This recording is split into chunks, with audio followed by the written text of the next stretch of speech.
자, 요한계시록 1장 19절을 보겠습니다. 제가 읽겠습니다. 내가 본 것들과 지금 있는 것들과 이후에 있을 것들을 기록할지니. 자, 이게 주께서 요한에게 하신 말씀인데 여기에 이후에 있을 것들이란 제목으로 오늘 말씀을 드리겠습니다. 이 요한계시록 1장 19절이 요한계시록을 이해할 때 매우 중요한 구절인데, 왜냐하면 이 구절은 요한계시록이 무엇을 담고 있는지 보여주고 있기 때문에 그렇습니다. 자, 이 구절에 보면은 크게 세 가지가 나오는데, 첫째는 내가 본 것들, 두 번째는 지금 있는 것들, 세 번째는 이후에 있을 것들, 이렇게 소개되고 있어요. 그러니까 요한계시록에 기록되는 것은 이 세 가지예요. 근데 여기서 내가 본 것들은 요한이 그 환상을 받을 당시에, 계시를 받을 당시에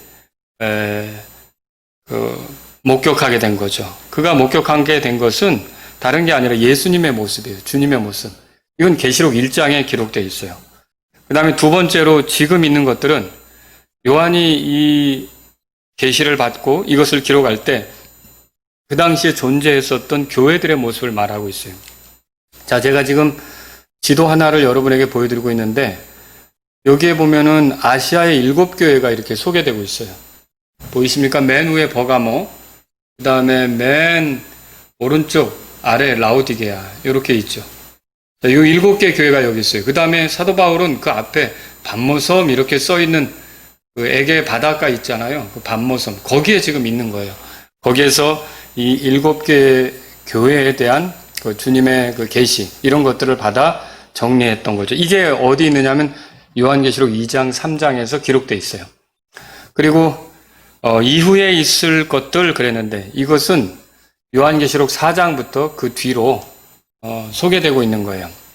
그래서 이 요한계시록은 결국 그 당시 요한이 목격했던 주님의 모습, 그 다음에 그 당시에 존재하는 교회들의 모습, 그리고 그 교회들의 모습을 소개한 뒤에는 이후에 있을 것들을 소개하는 것이 들어있단 말이죠.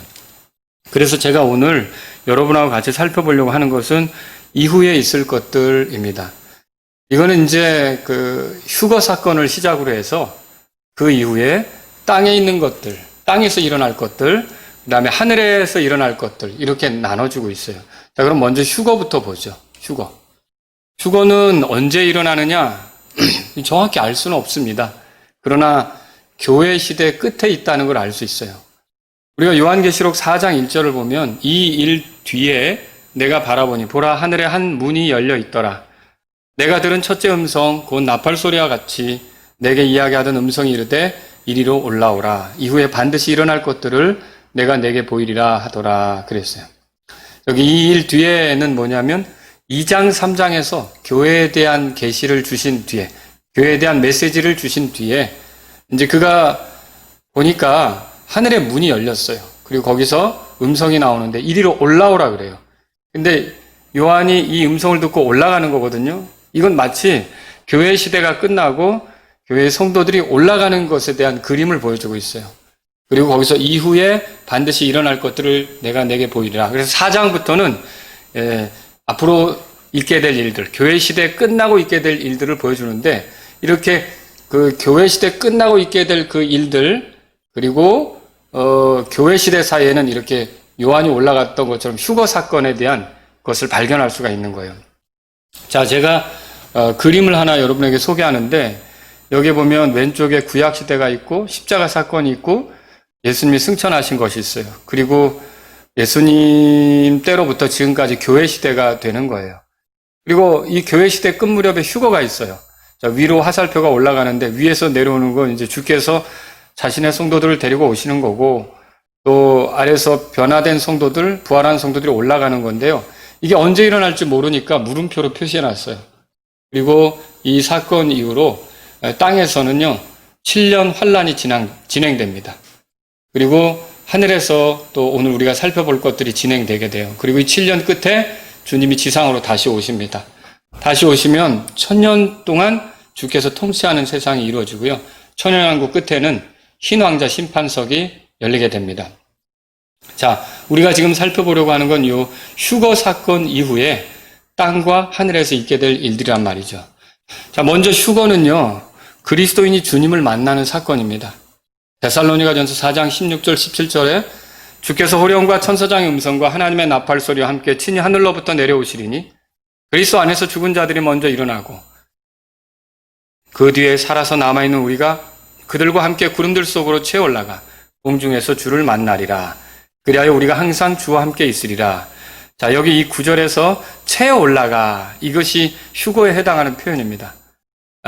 그런데 여기에 이제 두 부류가 있는데 그리스도 안에서 죽은 자들이 먼저 일어난다고 그랬어요. 이건 부활하는 성도들을 얘기하는 거예요. 그리스도 예수님을 믿고 살다가 죽었는데 이들이 부활하는 걸 말하는 거고요. 그 뒤에 살아서 남아있는 우리가 그들과 함께 구름들 속으로 채 올라간다는 것은 주님이 오실 때까지 살아있는 성도들이 결국은 죽음을 보지 않고 변화되어져서 주님을 만난다는 거죠. 여기 공중에서 주를 만난다는 것을 여러분이 주목해 보셨으면 좋겠어요. 자, 오늘 이 말씀을 듣는 그리스도인 여러분들에게 반드시 주님 만날 날이 있다는 것을 기억하시라고 말씀드리고 싶어요. 이건 우리에게 복된 소망입니다. 우리에게 큰 위로가 됩니다. 우리가 이 땅에서 살았던 모든 것들을 정리하고 주님을 만날 때가 있다는 것에 대해서 여러분이 소망을 가지고 사실 수 있기를 바랍니다.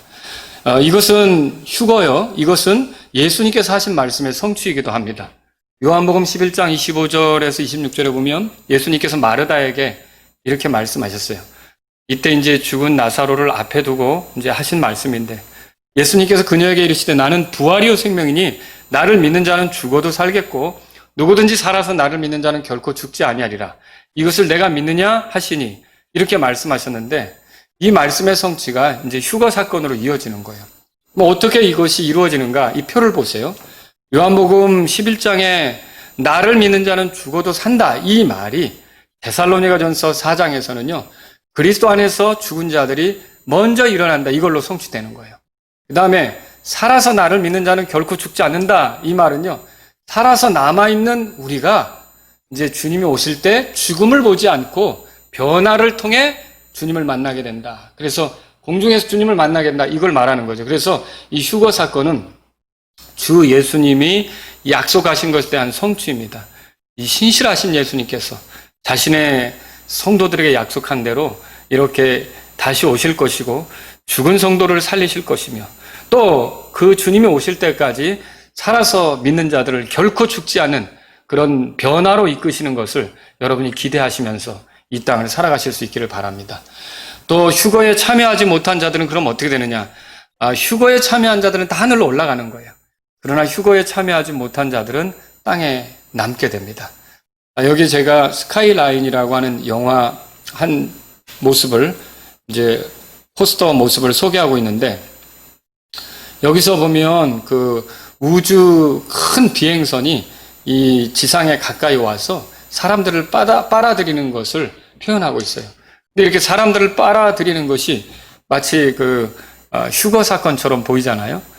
이런 영화들, 이런 것들을 계속 보면서 사람들은 어떤 암시를 받느냐면 정말로 휴거가 일어났을 때 그것이 이제 우주인들이 사람들을 납치해 간 사건이다 이렇게 생각할 수도 있게 되는 것이죠. 그래서 이런 일들이 진행되고 있는데 어쨌든 우리 주님께서 우주인이 납치해 가는 게 아니라 우리 주님께서 말씀하신 대로 자신의 성도들을 취하는 휴거 사건이 반드시 있을 것이라는 거죠. 그리고 휴거에 참여하지 못한 자들은 땅에서 남게 됩니다. 그럼 두 번째로 땅에서 남게 된 사람들을 안에서 무엇이 일어나느냐? 큰 환란이 이루어지게 됩니다. 큰 환란. 환란이란 말 자체가 듣기 좋은 소리는 아니잖아요. 불편함을 가져다 주잖아요. 이 환란은 휴거 이후에 땅에서 있게 될 일입니다.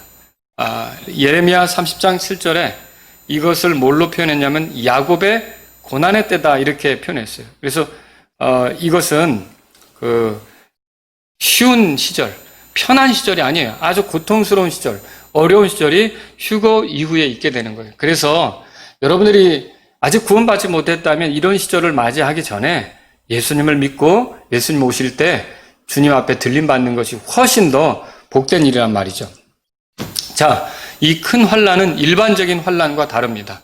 우리가 그리스도인으로 세상을 살아가는 동안 여러 가지 어려움을 겪습니다. 많은 환난을 겪습니다. 누구나 예외 없이 그리스도인으로 살아가는 사람은 이 환난을 겪고 하나님의 왕국에 들어가게 되는 건데, 근데 지금 제가 말씀드리는 환난은 이런 그 일반적인 환난하고는 다르다는 거예요. 예수님께서 마태복음 24장 21절에서 그때 큰 환난이 있으리니 라고 큰 환난이라는 걸 말씀하셨어요. 그리고 이 환난은 세상이 시작된 이래로 이때까지 그런 환난이 없었고 이후에도 없으리라. 그런 이 환난이 어떤 환난이란 말입니까?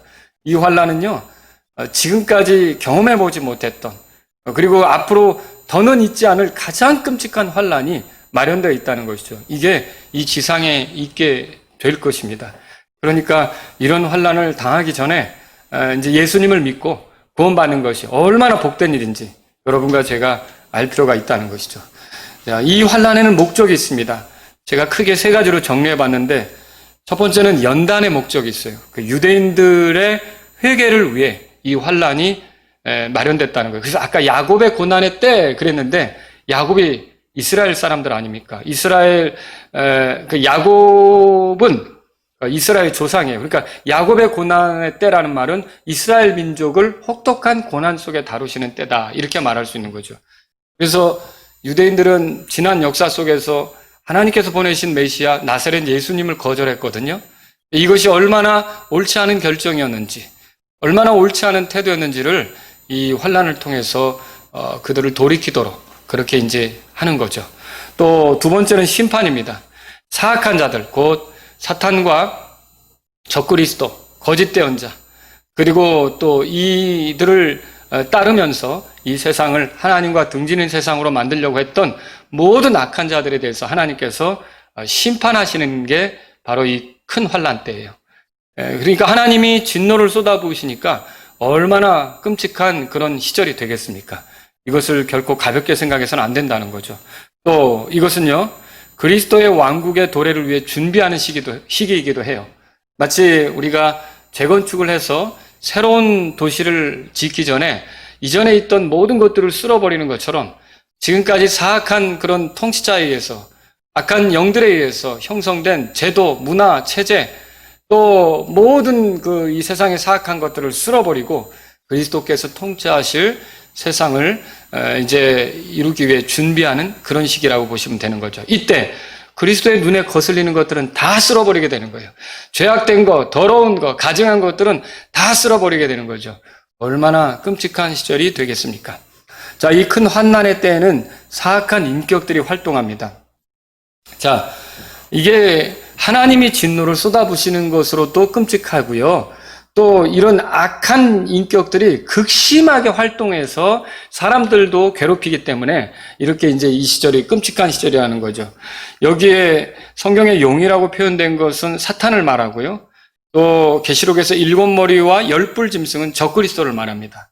그리고 2뿔 가진 어린 양은 거짓 대언자를 말하는데, 이것을 사탄의 삼위일체라고 해요. 이 적그리스도가 등장해서 활동을 하고 거짓 대언자가 적그리스도를 열심히 돕고, 그리고 사탄이 직접 쫓겨나서, 하늘로부터 쫓겨나서 땅으로 내려와 발악을 하는 시기가 이 시기가 되는 거예요. 그래서 이 땅엔 얼마나 정말 끔찍한 일들이 펼쳐질지, 참으로 큰 환난 시절은 정말 고통스러운 그런 시절이라 할 수 있는 것이죠. 큰 환난은 혼란스러운 시기입니다. 계시록 6장 2절에서 8절에 보면 이렇게 4명의 말탄 자들을 통해 이 그 환난 시절에 주어지는 여러 가지 이제 심판이, 혼돈스러움, 혼란스러움이 시작되는 겁니다. 거기에 보면 2절에는 흰 말탄 자가 있는데 그는 활을 가졌다고 돼 있어요. 그리고 정복한다고 돼 있어요. 그러니까 보세요. 활을 가졌지만 이렇게 이제 화살이 없어요. 그리고 정복하는 거죠. 그래서 거짓된 평화를 약속하는 그런 거짓 그리스도의 모습을 보여주고 있고요. 두 번째는 붉은 말을 탄 자가 있는데 화평을 제거하는 권능을 갖고 활동하는 거예요. 그래서 서로 전쟁하고 죽이게 하는 거죠. 또 세 번째로 5절에 보니까 검은 말을 탄 자가 있는데 그의 손에 저울을 가지고 있다고 돼 있어요. 그래서 여기 보니까 일데나리온의 밀 한 대, 또 일데나리온의 보리석 대, 이렇게 하면서 그 먹을 것을 정말 구하기 어려운 그런 기근의 시절이 올 것을 그려주고 있어요. 그 다음에 7절에 창백한 말을 탄 자가 있는데 거기에는 사망이 올라탔어요. 그래서 칼과 굶주림, 사망, 땅의 짐승들로 여러 사람들을 괴롭히며 죽이는 일들이 이때 일어날 거라는 거죠. 자, 이 계시록 6장에 있는 거를 예수님은 마태복음 24장에서 이렇게 표현했어요. 자, 힘 말탄 자, 활을 가진 자, 이 거짓된 평화를 약속하며 다가오는 그런 적그리스도에 대해서 예수님은 많은 사람을 속이는 거짓 그리스도가 있다 그랬고요. 또 붉은 말 탄 자, 여기서 화평을 제거하는 권능을 가졌다고 그랬는데 이 자는 이제 전쟁을 일으키는 거죠. 그래서 예수님은 그 환난의 때 전쟁과 전쟁의 소문이 일어난다고 말씀하셨고요. 검은 말 탄 자가 저울을 이제 가졌는데 이때는 기근이 일어난다는 거. 그래서 예수님이 기근에 대해서 말씀하셨고요. 창백한 말 탄 자는 사망을 가져오는데 예수님은 이때 역병을 통해 많은 사람들이 죽게 될 것을 이렇게 말씀하셨다는 거죠. 자, 이렇게 환난은 7 봉인의 심판으로부터 시작이 돼서 7 나팔, 7 금병으로 이어집니다. 자, 그러면 여러분 보세요. 7 봉인에서 6번째 봉인을 뗄 때는 큰 지진이 일어나고요. 7 나팔 보세요. 거기 보면 피 섞인 우박이 떨어지고 불타는 큰 산이 바다에 던져지고 큰 별이 강들을 쓰게 만들고 해와 달들이 어두워지고 전갈의 권능을 가진 메뚜기들이 돌아다니면서 사람을 괴롭히는데 죽을 수도 없고 또 땅의 3분의 1을 죽이도록 예비된 기병대들이 모집이 되고요. 이런 일들이 7 나팔을 하나씩 하나씩 불 때 나타나는 재앙이 되겠죠. 그 다음에 7 금병의 재앙도 나타납니다. 이 짐승의 표를 받은 자들에게서 악취가 나고요. 바다가 피로 변하는 것과 강들과 물들의 군원이 피로 변하는 것, 해의 열기로 사람을 태우는 것, 그리고 어둠이 가득한 것, 그리고 아마겟돈으로 군대가 모여서 마지막 전쟁을 하게 되는 것. 그리고 정말 끔찍한 게 이전에도 없었던 그런 정말 이전에 어떤 경우도 없었던 큰 지진이 일어나서 땅을 흔들게 되는 것이 이렇게 소개되고 있어요. 자, 이런 것들이 이 환난의 시기에 일어날 일들이에요. 자, 여러분과 제가 구원받았다면 이 환난이 일어나기 전에 들림받는 거예요. 그러나 구원받지 못했다면 이런 속에서 살아가야 되는데 살기도 어려울 뿐만 아니라 이때 예수님을 믿는다는 것도 쉽지 않습니다. 물론 이때 예수님을 믿는 교회의 성도들이 다 들림받았지만 하나님의 말씀을 증언하는 증인들이 있습니다. 그래서 큰 환난의 시기에 증인들이 있는데 계시록 7장 4절에서 8절에 보면 14만 4천 명이 등장해요. 이들은 이스라엘의 그 각 지파에서 12,000명씩 모여진 그런 사람들이에요. 이건 절대로 신천지의 14만 4천 명이나 안상홍 증인의 하나님의 교회 14만 4천 명이나 여호와 증인의 14만 4천 명이 아니에요. 이들은 다 자기들의 그 그룹을 여기에다 적용시키려고 하는데 이 14만 4천 명은 유대인, 이스라엘 사람들에게서 나오는 14만 4천 명이에요. 왜 그러면 이때 이 이스라엘 지파에서 14만 4천 명이 나오는 겁니까? 그것은 이 사람들이 하나님 말씀을 전하는 도구가 되는 건데 이때는 교회가 하늘로 올라갔기 때문에 하나님 말씀을 전하는데 교회가 성도가 그 역할을 하는 게 아니라 이런 그 환난 시절에 부름을 받은 14만 4천 명이 그것을 하게 되는 거죠. 그리고 또 이 환난 시기에는 2 증인이 등장합니다. 계시록 11장 3절에 내가 나의 2 증인에게 권능을 주리니 그들이 굵은 베옷을 입고 1260일 동안 대언하리라 그랬어요. 1260일은 3년 반이 되겠죠. 이렇게 2 증인이 대언을 할 거고요. 그런데 계시록 11장 7절에서 12절에 보면 이 적그리스도가 등장해서 이 2 증인을 죽이는 것이 기록이 되어 있어요. 그것이 이제 7절부터 12절에 쭉 소개되어 있어요. 근데 이 2 대언자가 죽지만 12절에 보면 그들이 하늘로부터 자기들에게 이리로 올라오라 하고 말씀하시는 큰 음성을 듣고 구름 속에서 하늘로 올라가니 그래서 이들이 죽은 지 사흘 반 만에 다시 살아나서 하늘로 올라가는 것이 여러 사람들에게 보여지는 거죠.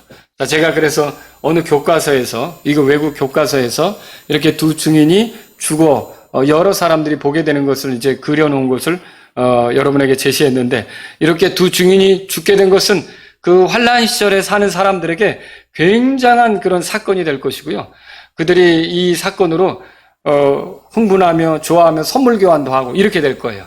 왜냐하면 이 두 증인이 사람들의 죄를 지적하고 이렇게 했었으니까, 회개를 촉구했었으니까. 근데 이제 이 적그리스도에서 이 두 증인이 죽임당했을 때 기뻐했는데 이 두 증인이 살아나서 하늘로 올라가는 것입니다. 자, 그리고 이 두 증인이 사라지고 적그리스도가 점점 자기 이 본색을 드러내면서 어떤 일을 합니까? 예. 이스라엘과 처음에 이 조약을 할 때는 평화 조약을 맺고 그들이 성전을 짓도록 도왔지만, 그래서 제3성전이 세워지고 그 성전에 있어서 희생물도 드리는 일이 있지만, 이제 환란 중반에 가면 이것이 그 하나님께 희생을 드리는 것을 중지시키고 적그리스도가 어떻게 하냐면 자기 자신을 이렇게 경배하게 하는 거예요. 그래서 거짓 대언자가 사람들을 통해서 만든 그런 이제 그 적그리스도의 형상, 그러니까 짐승의 형상이죠. 이런 짐승의 형상을 만들어 놓고 사람들이 거기다가 경배하게 만드는 거예요. 자, 계시록 13장 14절로 16절에 또 그 짐승의 눈앞에서 기적들을 행할 권능을 소유하여 그 기적들로 땅에 거하는 자들을 속이며 또 땅에 거하는 자들에게 말하여 그들이 칼로 상처를 입었다가 살아난 그 짐승을 위해 형상을 만들게 하더라. 이게 거짓 대언자가 하는 일입니다. 또 그가 그 짐승의 형상에게 생명을 줄 권능을 소유하여 그 짐승의 형상이 말도 하게 하고 그 짐승의 형상에게 경배하려 하지 아니하는 자들은 다 죽이게 하더라. 그리고 이때 결국 16절에 보면 그가 모든 자고 작은 자나 큰 자나 부유한 자나 가난한 자나 자유로운 자나 매인 자에게 그들의 오른손 안에 이마 안에 표를 받게 하고, 그래서 이 짐승의 표를 받게 해서 통제하는 사회를 이루게 하는 거죠. 오늘날도 점점 이게 통제하는 훈련을 하고 있어요. 여러분 아시잖아요. 이제 교회 들어가는데도 QR코드를 찍어야 되는 거예요. 이게 나중에 이제 다 이런 걸로 발전하게 될 거예요. 지금 다 예행 연습하고 있는 거죠. 그런 짐승을 중심으로 해서 적그리스도를 중심으로 해서 살아가는 시절이 되는 거죠. 이때 큰 환란 중반 이후에 유대인들은 고통을 받습니다. 왜 그러냐면 이들이 적그리스도가 말하자면 그들이 생각했던 메시아인 줄로 알았는데 그게 아니라는 걸 알고요. 이제 돌아서는 거죠. 그리고 그들이 이제 조상들이 죽였던 그 나사렛 예수가 메시아라는 걸 알고 그분을 의지하면서 이제 살아가는 거예요. 그때 적그리스도가 가만히 있겠습니까? 이제 사탄과 적그리스도와 거짓 대언자가 유대인들을 괴롭히는 거죠. 계시록 12장 13절 17절에 보면 용이 자기가 땅으로 내쫓긴 것을 보고 사내 아이를 낳은 그 여자를 핍박하더라 그랬어요. 여기서 용은 사탄을 말하고요. 사내 아이는 예수 그리스도를 말합니다. 사내 아이를 낳은 그 여자는 유대인들을 말합니다. 그러니까 사탄이 유대인들을 핍박한다는 소리입니다. 14절에서 그 여자가 큰 독수리의 두 날개를 받았으니 이것은 그녀가 광야 곧 그녀의 처소로 날아가 거기서 그 뱀의 얼굴을 피하여 한 때와 두 때 반때 동안 양육받게 하려 함이라 그랬어요. 이거 뱀은 옛뱀이라고 했죠. 계시록 12장에서 역시 사탄을 말하는 거예요. 뱀의 얼굴을 피한다는 말은 사탄의 그 공격을 피한다는 말이고요. 한 때와 두 때 반때 동안 양육을 받는다는 말은 이후 3년 반 동안 숨어서 도망다니면서 이렇게 지내게 된다는 거예요. 15절에 뱀이 자기 입에서 여자의 뒤로 물을 홍수같이 내뿜어 그녀를 홍수에 떠내려가게 하려 하되 땅이 여자를 도와 자기 입을 벌려 용이 그의 입에서 내뿜은 홍수를 삼키니. 그래서 사탄이 이렇게 유대인들을 죽이려고 하지만 땅이 결국은 그 유대인들을 도와서 이렇게 이제 지키는 그런 일들을 말하고 있습니다. 17절에 용이 여자에게 진노하여 그녀의 시중에 남은 자들 곧 하나님의 명령들을 지키고 예수 그리스도의 증언을 가진 자들과 전쟁을 하려고 가니라. 결국 그래서 이 유대인들과 전쟁하기 위해서 움직이는, 그것도 하나님의 명령들을 지키고 예수 그리스도의 증언을 가진 자들과 전쟁하려고 움직이는 그런 이제 용, 그리고 또 짐승, 그리고 두 뿔 달린 그 어린 양, 그러니까 거짓 대언자죠. 이런 세력들의 움직임을 우리가 볼 수 있게 되는 거죠. 이게 환란 시절에 있게 되는 거예요. 자, 그래서 이 환란의 끝 무렵에는 아마겟돈 전쟁으로 이루어집니다. 제가 여러분에게 보여드리는 그림은 예스레엘 골짜기라고 하는데 굉장히 넓은 평원으로 이루어져 있어요. 이게 대대로 여기서 많은 전쟁이 치러졌습니다. 그리고 이곳은 무기또라고도 하고요. 이제 성경에서는 아마겟돈이라고 부릅니다. 이곳으로 동방에서 이제 군대가 올 겁니다. 유플라테스 강의 그 강물이 열리고 이제 건너서 많은 군대가 소집되어 이쪽으로 오겠죠.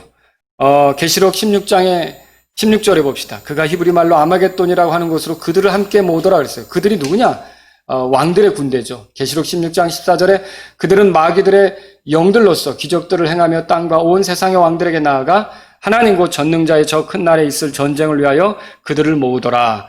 그래서 이 전쟁을 위하여 군대를 소집해서 이제 그 아마겟돈 쪽으로 이동하게 하는 것입니다. 자, 잠깐 그림을 보면 거기에 보시면 군대들이 유프라테스 강을 넘어서 동쪽에서부터 소집된 그런 선동에 의해서 거짓에 의해서 오게 되는 군대가 이스라엘 땅으로 오게 되는 것을 이렇게 이제 그림으로 표현했어요. 방향이 그렇게 될 것이다. 또 이 군대뿐만 아니라 적그리스도를 지지하는 열왕이 있습니다. 자, 계시록 17장 12절 14절에 거기 내가 본 열불은 열왕인데 그들이 아직 아무 왕국도 받지 못하였으나 그 짐승과 더불어 1시간 동안 왕으로서 권능을 받느니라. 13절에 이들이 한 생각을 가지고 자기들의 권능과 힘을 그 짐승에게 주니라 그랬어요. 이 왕들은 적그리스도를 추종하는 왕들이죠. 적그리스도를 따르는 거예요. 이들이 어린 양과 전쟁하려니와 어린 양께서 그들을 이기시리니 그분은 주들의 주시요 왕들의 왕이시며 또 그분과 함께 있는 자들은 부르심을 받고 선정된 신실한 자들이니라 하더라 그랬어요. 그래서 이 적그리스도가 어린 양과 전쟁을 하기 위해서 이렇게 군대를 소집해서 이제 예루살렘 쪽으로 오는 것입니다. 그러면 보세요. 무기또로 왔던 그런 군대들, 그리고 예루살렘으로 모이는 군대들, 이런 모든 군대들이 어우러져서 마지막에 위로부터 내려오시는 어린 양과 이제 전쟁을 하게 되겠죠. 자, 스가랴서 14장 2절부터 보겠습니다. 내가 모든 민족들을 모아 예루살렘을 대적하여 전쟁하게 하리니 그런즉 그 도시가 함락되며 집들이 강탈을 당하고 여인들이 강간을 당하며 그 도시의 반이 포로가 되려니와 백성의 남은 자들은 그 도시에서 끊어지지 아니하리라. 그때에 주께서 나아가서 그 민족들과 싸우시되, 자 보세요. 이렇게 예루살렘을 치러 온 그 군대들을 치기 위해 주님께서 내려오시는 거예요. 이게 이제 주님의 재림의 순간이죠. 이런 날이 있어 이 환란이 끝나게 되는 것을 우리가 이제 성경을 통해서 알게 되는 것입니다. 자, 그러면 제가 지금까지는 땅에서 있게 될, 휴거 이후 땅에서 있게 될 일들을 말씀드렸다면 이제는 하늘에서 있게 될 일들을 여러분에게 소개하려고 해요. 하늘에서 있게 될 일들은 뭐냐면 첫 번째가 이제 그리스도의 심판석입니다. 그리스도의 심판석. 그리스도의 심판석은 땅에서 환란이 진행될 때 하늘에서 있는 거예요. 자, 로마서 14장 10절에 그런데 내가 어찌하여 내 형제를 판단하느냐? 어찌하여 내 형제를 무시하느냐? 우리가 다 그리스도의 심판석 앞에 서리라 그랬어요. 자, 여러분과 제가 그리스도를 믿고 따른 사람들로서 다 예외 없이 그리스도의 심판석에 선다는 사실을 기억하십시오. 이것은 우리에게 이 땅에서의 삶을 어떻게 가져가야 될지 생각하게 하는 그런 중요한 것입니다. 그리스도의 심판석에 서서 우리가 계산할 때가 있단 말이죠. 고린도서 5장 10절에 보니까 그리스도인들만 여기 서는 거예요. 믿지 않는 자들은 여기 서지 못합니다.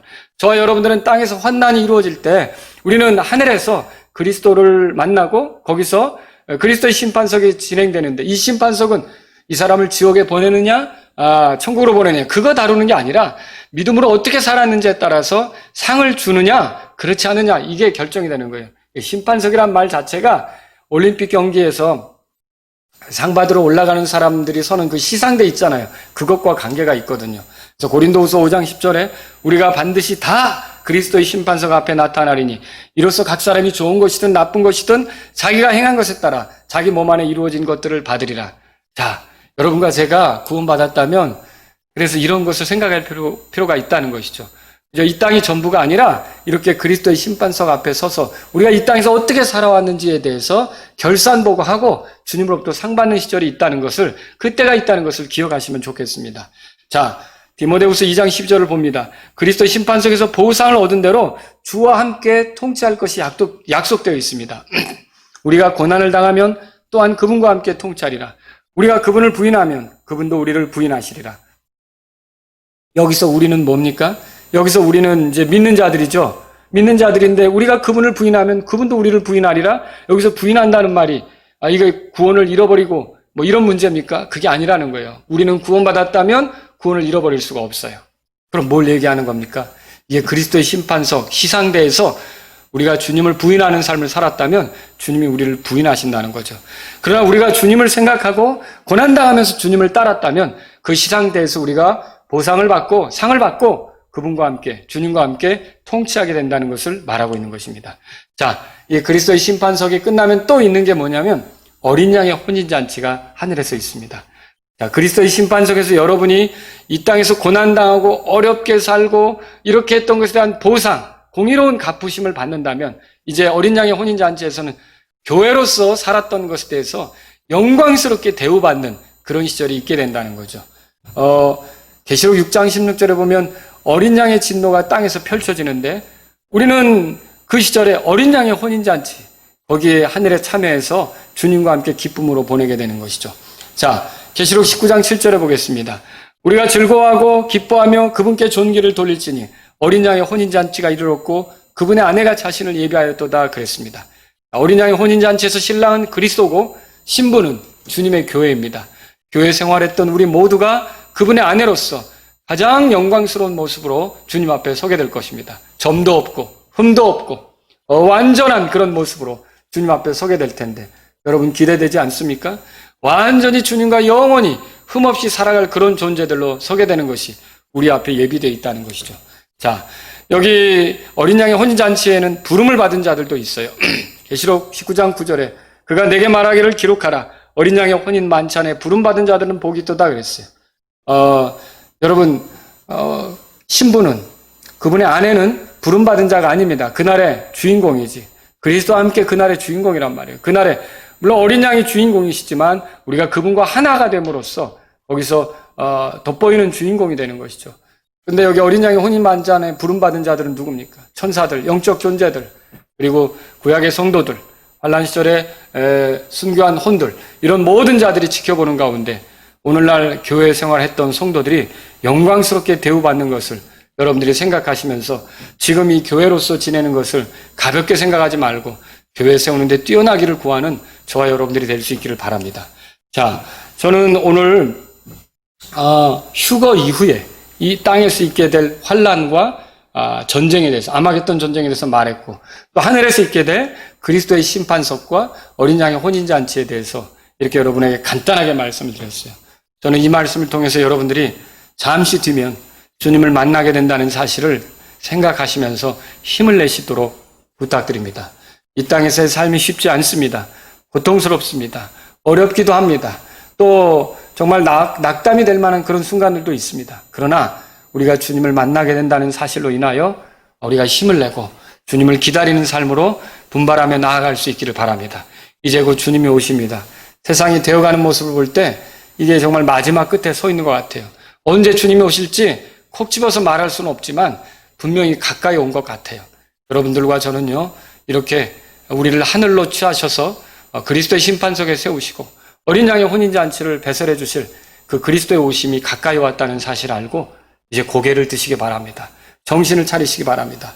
또 그리스도인은 큰 환난을 통과하지 않는다는 사실로 인해 여러분이 위로받으시기 바랍니다. 그리고 만일 이 자리에 구원받지 못한 분이 있다면 여러분은 여러 가지 하나님의 진노가 쏟아지고 사악한 마귀와 거짓 대언자와 적그리스도가 발광하는 그런 속에서 고통하며 구원받을 기회를 영원히 잃을 수도 있다는 사실을 알고 이 환난이 오기 전에 예수님을 그리스도로 믿고 예수님이 이 땅에 오셔서 나의 죄 때문에 죽으시고 부활하신 것을 귀하게 여기면서 그분의 십자가의 피가 모든 죄에서 나를 깨끗하게 한다는 하나님의 그 약속의 말씀을 진지하게 받아들이시고 예수님을 주인으로 모실 수 있기를 바랍니다.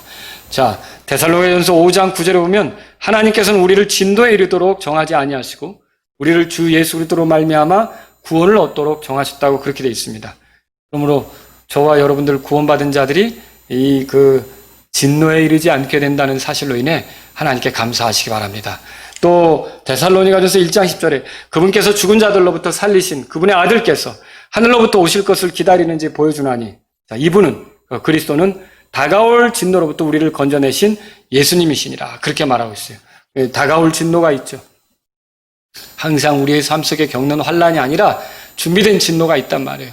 그 진노로부터 우리를 건져내실 분이 예수님이세요. 그러므로 저와 여러분들은 이 환난을 겪지 않고 그 전에 휴거로서 혹은 우리가 죽었다면 부활로서 이렇게 주님을 만나는 일이 있다는 사실로 인해 서로 위로하시기 바랍니다. 또 저와 여러분들이 이렇게 하늘로 올라갔을 때, 휴거를 통해 하늘로 올라갔을 때 그리스도의 심판석에 서게 된다는 사실을 기억하셔야겠습니다. 자, 심는 자가 있고 물 주는 자가 있지만 각각 자기 행위에 따라서 보상을 받는다고 고린도전서 3장 8절에 말하고 있습니다. 그러므로 저와 여러분들은 주님을 뵙기 전에 주님의 그 보상을 생각하고 신실하게 달려가는 저와 여러분들이 되었으면 좋겠습니다. 고린도전서 9장에서는 우리에게 뭐라고 말하고 있습니까? 너희도 이와 같이 너희도 상을 받도록 이와 같이 달리라 그렇게 말하고 있어요. 고린도전서 9장 24절에서 말하고 있죠. 그러므로 저와 여러분들이 그리스도께서 심판석을 마련해 놓고 기다리고 계신다면 이왕이면 그 시상대에 서서 상 받는 자가 되도록 지금 현 세상에서 믿음으로 주님 앞에 신실하게 살아가는 저와 여러분들이 될 수 있기를 바랍니다. 또 그리스도인은 어린 양의 혼인식에서 신부로서 서게 됩니다. 자, 이 땅에서 교회를 좋아하지 않습니다. 여러분이 코로나 사태를 통해서도 경험하는 게 뭐예요? 사람들이 일반적인 집단하고 교회를 대하는 게 뭔가 이렇게 형평성이 어긋나다는 것을 보지 않습니까? 예. 정말 우리가 당장 그런 것들을 느끼고 있어요. 교회를 우습게 알고 있어요. 교회를 가볍게 대우하고 있어요. 교회를 함부로 대해도 되는 것처럼 생각하고 있어요. 그래서 보세요. 밖에 나가면 식당에서 얼마든지 어울려 밥을 먹고요. 관공서에서 또 얼마든지 구내 식당에서 밥을 먹고요. 예. 저도 어느 날 아침 일찍 이렇게 나오는데 그 스타벅스 앞에 이렇게 사람들이 거기에 들어가려고 줄 서 있는 걸 봤어요. 거기 들어가서 공부도 하고 책도 보고 이렇게 하잖아요. 거기에 사람들이 몰려서 차를 마시고 서로 어울려서 얘기하고 이런 것들이 얼마나 많습니까? 그런데 그런 것들은 이렇게 중단시키지 않아요. 교회는 먹지 못하게 하죠. 그런 뭔가 모르게 이렇게 우리가 부당한 대우를 받고 있다는 것을 느끼게 되지 않습니까? 그런데 여러분, 어린 양의 혼인잔치에서는 어떻습니까? 세상이 그렇게 함부로 다뤘던 교회를 우리 주 예수님께서 극진히 대우하시는 놀라운 은혜가 있다는 거죠. 이때를 기억하시고 여러분, 우리가 교회로서 산다는 거, 교회에 속해서 성도로 섬긴다는 걸 절대 가볍게 여기지 마시고 정말 이걸 기쁘게 여기며 신실하게 오시는 주님을 기다리면서 주님 섬겨가는 저와 여러분들이 될 수 있기를 바랍니다.